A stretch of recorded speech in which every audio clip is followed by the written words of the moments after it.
Olá, meus amigos, pastor Wagner Nunes passando por aqui.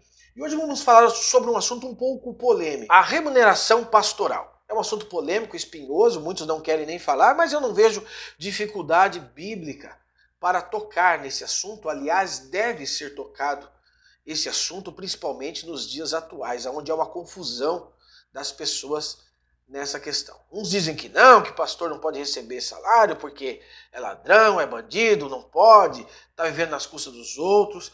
Do outro lado tem outras pessoas que já são mais maleáveis, já têm mais um entendimento bíblico e já sabem que não é desta maneira. Mas, enfim, hoje eu proponho a você abrir a sua mente e entender o que eu quero dizer aqui pela Bíblia, pela palavra de Deus. Em primeiro lugar, nós temos que entender que quem instituiu o sacerdócio foi Deus.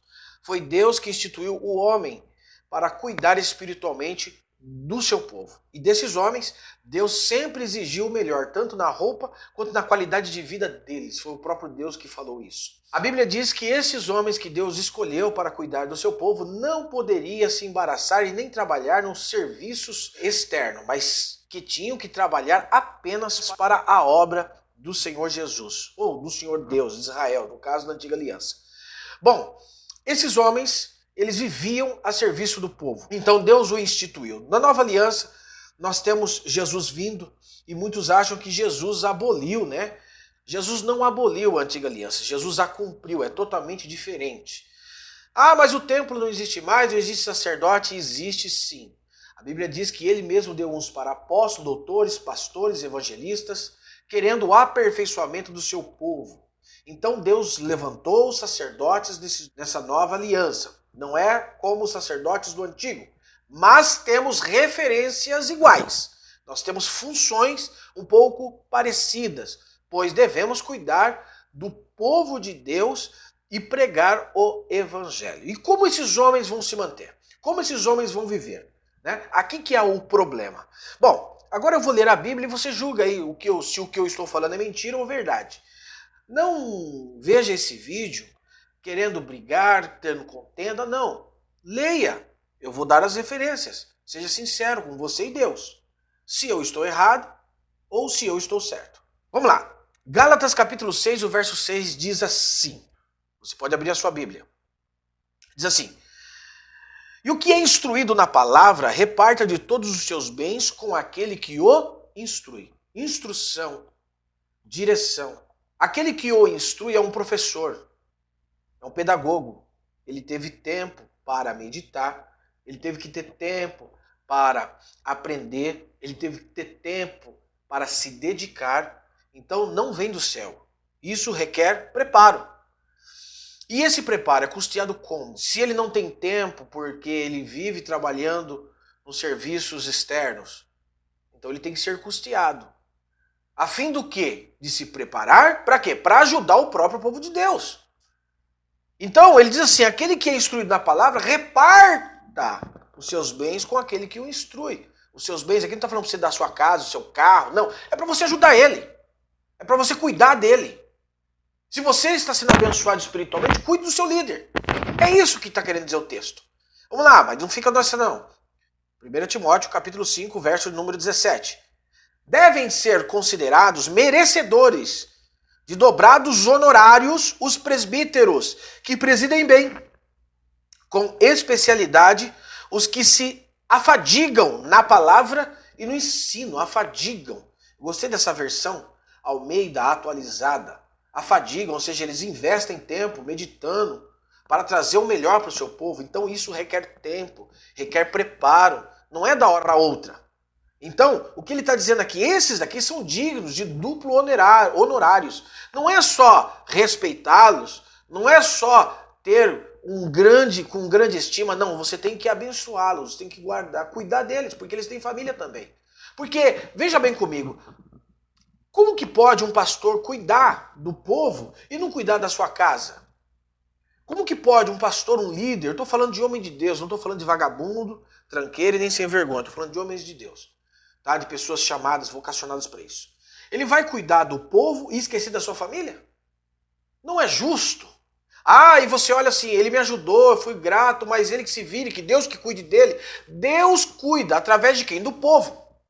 É mandamento, você vai cuidar. Ah, pastor, mas está escrito de graça recebestes e de graça dai. Olha o contexto. De graça recebeu, de graça dai. Por que que Jesus falou para ninguém cobrar nada ali? Por quê? Porque o contexto diz assim, nas casas em que os discípulos de Jesus entrassem, aquele povo tinha que guardar e abençoar aquele líder. Por isso que não deveria levar 2 túnicas, nem alforge, né? Que digno é o obreiro do seu salário. Então é Bíblia. Então a questão aqui é que você tem que ter consciência de que um bom líder, um homem de Deus, uma mulher de Deus, tem que ser custeado. Tá entendendo? Bom, parou aí, pastor? Não, não parou. 1 Coríntios capítulo 9. Leia aí, ó. 1 Coríntios capítulo 9, o verso 11.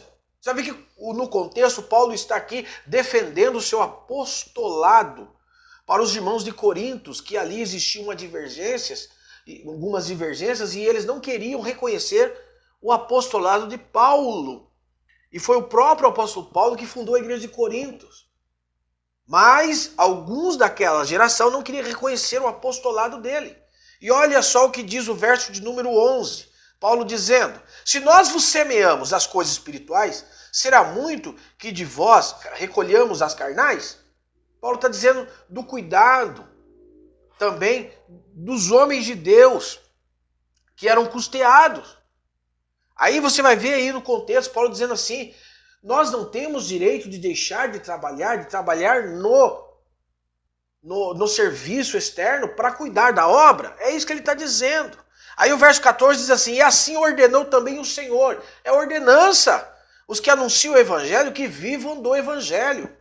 Mas Paulo aqui, ele não usou desse direito para que ele não fosse pesado aos irmãos, mas isso é direito.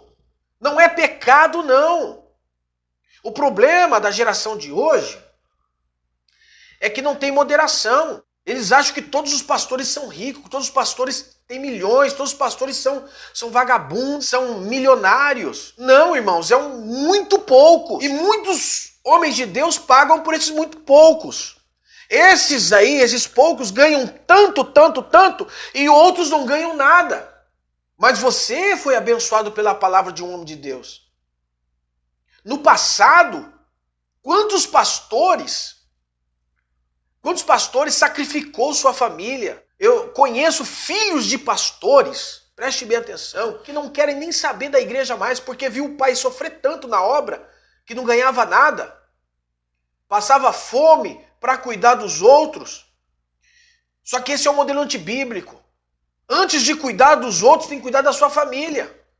Então um pastor ele tem que ser bem remunerado. Quando eu digo bem remunerado, eu estou falando de bom senso, não estou falando de milhões, de extorsões, bandidagem, não. Eu estou falando nem pouco para que não murmure e nem muito para que também se desvie. Mas temos que ter um mínimo. No passado, muitos homens de Deus deram a vida em função do templo.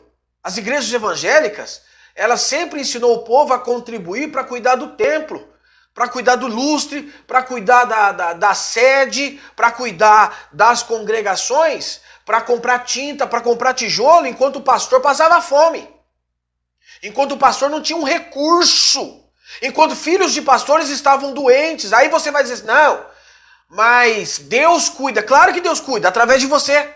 Porque quando você estava passando luta, você foi até o líder pedir ajuda espiritual, que está certo, o líder te ajudou. Mas vocês têm responsabilidade de cuidar também do líder. É o que muitos não fazem. No capítulo 8 do Evangelho de Lucas, nós vemos ali que tinham algumas mulheres que serviam a Jesus com seus bens. Eu estou falando, Jesus foi custeado financeiramente. Então, é bíblico. Tá? Porque hoje existe um demônio na cabeça de algumas pessoas que o líder, para ser bom, o líder tem que estar com o sapato rasgado, com a roupa rasgada, passando fome. Isso é maligno e antibíblico. Que Deus te abençoe. Eu espero que você goste desse conteúdo. Eu quero que você seja ricamente abençoado. E não se esqueça de se inscrever no nosso canal aqui, dar um like, comentar. Fique à vontade.